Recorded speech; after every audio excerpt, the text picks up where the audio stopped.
नमस्कार, आपका स्वागत है।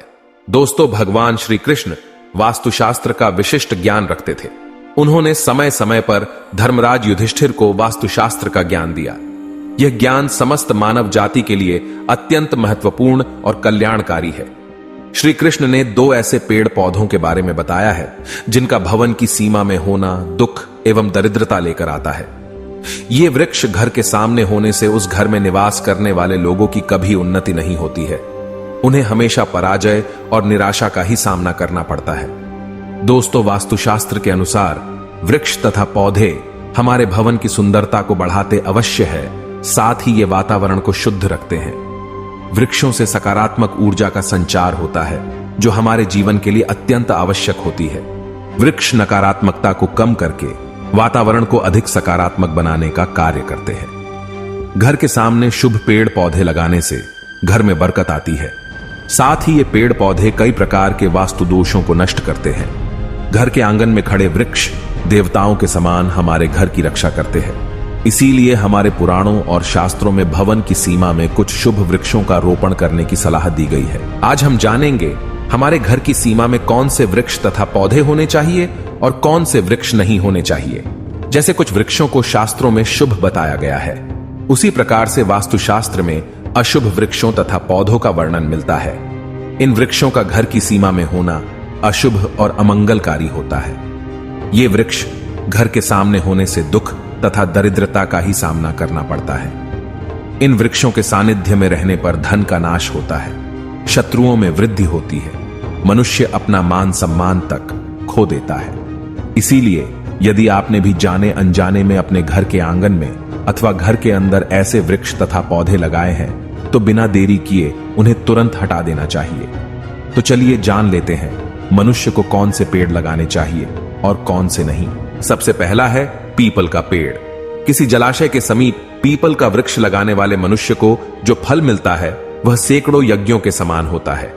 जब पीपल के पत्ते उस जलाशय में गिरते हैं तो वे पिंड के समान होकर पितरों को तृप्ति प्रदान करते हैं। इससे सभी प्रकार के पितृ दोष समाप्त हो जाते हैं। श्री कृष्ण कहते हैं, जो मनुष्य नित्य स्नान करके पीपल को स्पर्श करता है वह सभी पापों से मुक्त होता है और कभी पराजित नहीं होता है। पीपल को स्पर्श करने से लक्ष्मी की प्राप्ति होती है और उसकी प्रदक्षिणा करने से आयु में वृद्धि होती है। पीपल की जड़ में श्री विष्णु, तने में शिव जी और अग्रभाग में ब्रह्मा जी स्थित रहते हैं। सोमवती अमावस्या के दिन पीपल को प्रणाम करने से जो फल मिलता है वह 1000 गाय के दान के बराबर होता है। इस संसार में पीपल के समान कोई वृक्ष नहीं है। साक्षात श्री हरि इस वृक्ष के रूप में पृथ्वी पर विराजमान है।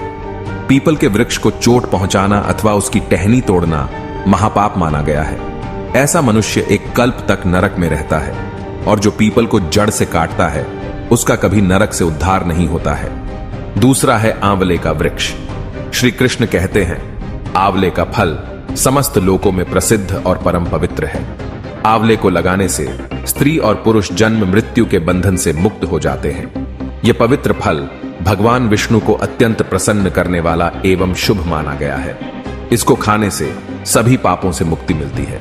आंवला खाने से आयु बढ़ती है, उसका जल पीने से रोगों का नाश होता है और आंवले को जल में मिलाकर स्नान करने से दरिद्रता दूर हो जाती है और सभी प्रकार के ऐश्वर्य प्राप्त होते हैं। जिस घर में आंवला सदा मौजूद रहता है उस घर में कभी दैत्य और राक्षस नहीं आते हैं। एकादशी के दिन अगर आंवला मिल जाए तो संसार के सभी तीर्थों से बढ़कर फल प्राप्त होता है। अपने केश में आंवला लगाने वाला फिर से मृत्यु लोक पर जन्म नहीं लेता है। जिस घर के सामने आंवले का वृक्ष होता है वहां पर साक्षात लक्ष्मी नारायण निवास करते हैं। तीसरा है अशोक का वृक्ष। दोस्तों, पद्म पुराण के अनुसार अशोक के वृक्ष में अप्सराओं का निवास होता है। यह वृक्ष शोक का नाश करने वाला तथा निराश को समाप्त करने वाला होता है। इस वृक्ष को घर के पास लगाने से घर में सुख शांति बनी रहती है। अशोक का वृक्ष शीतलता और यौवन प्रदान करने वाला होता है। मां लक्ष्मी ने जब देवी सीता के रूप में अवतार लिया था तब रावण द्वारा अपहरण करने के बाद उनका वास अशोक वाटिका में था। अशोक के वृक्ष ने मां सीता की बहुत सेवा की थी। इसीलिए मां सीता ने अशोक वृक्ष को यह वरदान दिया था कि जिस भी स्थान पर यह वृक्ष होगा वहां पर उनका सदैव ही निवास होगा। चौथा है पाकड़ का वृक्ष। पद्म पुराण के अनुसार प्रत्येक मनुष्य को पाकड़ का वृक्ष अवश्य लगाना चाहिए। यह वृक्ष लगाने से जो फल मिलता है वह महायज्ञ के समान होता है। कलयुग में मनुष्य यज्ञ नहीं कर पाएंगे, इसीलिए उन्हें एक पाकड़ का वृक्ष अवश्य लगाना चाहिए। 5वां है नियम का वृक्ष। पद्म पुराण के अनुसार नियम का वृक्ष लगाने से सूर्य देव प्रसन्न होते हैं। नियम का वृक्ष आयु प्रदान करने वाला माना गया है। इसे घर के पास लगाने से नाना प्रकार के रोगों से छुटकारा मिलता है। मां लक्ष्मी को नीम के पत्ते अत्यंत प्रिय होते हैं, इसीलिए वह नीम के वृक्ष के पास निवास करती है। घर के सामने नीम के वृक्ष का रोपण करने से धन संपत्ति की प्राप्ति होती है। 6ठा है जामुन का वृक्ष। यदि कोई मनुष्य कन्या प्राप्ति की कामना करता है तो उसे जामुन का वृक्ष अवश्य लगाना चाहिए। पद्म पुराण के अनुसार जिस मनुष्य के घर के सामने जामुन का वृक्ष होता है उसके घर में कन्या का जन्म होता है, जो कुल का गौरव बढ़ाती है। 7वां है बेल का वृक्ष। पद्म पुराण के अनुसार बेल के वृक्ष में भगवान शिव और गुलाब में देवी पार्वती का निवास है। इसीलिए अगर बेल के वृक्ष के पास गुलाब का पौधा लगाया जाए तो शिव पार्वती का आशीर्वाद प्राप्त होता है। उस घर में कभी दुख दरिद्रता नहीं आती है, उस घर में कभी अकाल मृत्यु नहीं होती है और कोई स्त्री विधवा नहीं बनती है। 8वां है नारियल का पेड़। नारियल का पेड़ लगाने से पुरुष अनेक स्त्री का पति बनता है। नारियल किसी भी धार्मिक अनुष्ठान का आवश्यक अंग होता है। यह अत्यंत शुभ माना जाता है। घर के आंगन में नारियल का पेड़ होने से उस घर में हमेशा शुभता होती है और उस घर के सदस्यों का समाज में बहुत मान सम्मान होता है। सुंदर पत्नी की कामना करने वाले मनुष्य को अनार का वृक्ष लगाना चाहिए। पलाश का पेड़ ब्रह्म तेज प्रदान करता है, इसीलिए इसका रोपण अवश्य करना चाहिए। वंश वृद्धि और संतान प्राप्ति की कामना करने वाले मनुष्य को अंकोल का वृक्ष अवश्य लगाना चाहिए। अगर मनुष्य किसी बीमारी से पीड़ित है तो उसे खैर का वृक्ष लगाना चाहिए। खैर का वृक्ष लगाने से बड़े बड़े रोग नष्ट हो जाते हैं। यह वृक्ष आरोग्य प्रदान करने वाला होता है।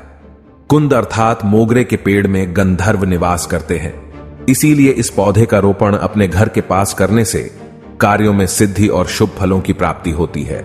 खासकर कला के क्षेत्र में काम करने वाले लोगों को यह पौधा अवश्य लगाना चाहिए।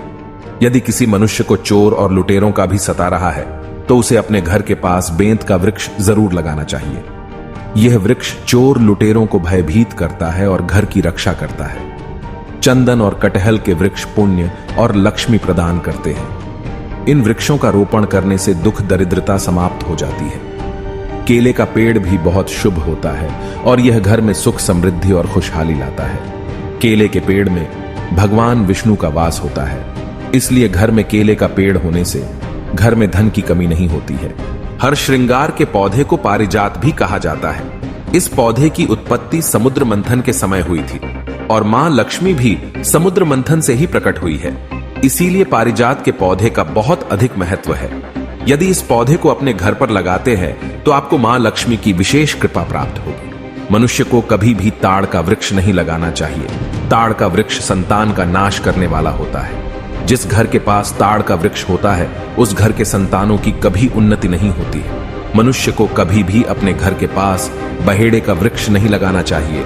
इस वृक्ष पर प्रेतों का वास होता है। जो मनुष्य बहेड़े का वृक्ष लगाता है वह प्रेत बन जाता है। इसके नीचे बैठकर कभी पूजा पाठ भी नहीं करना चाहिए। सुंदर पत्नी की कामना करने वाले पुरुष को दाख का पेड़ लगाना चाहिए।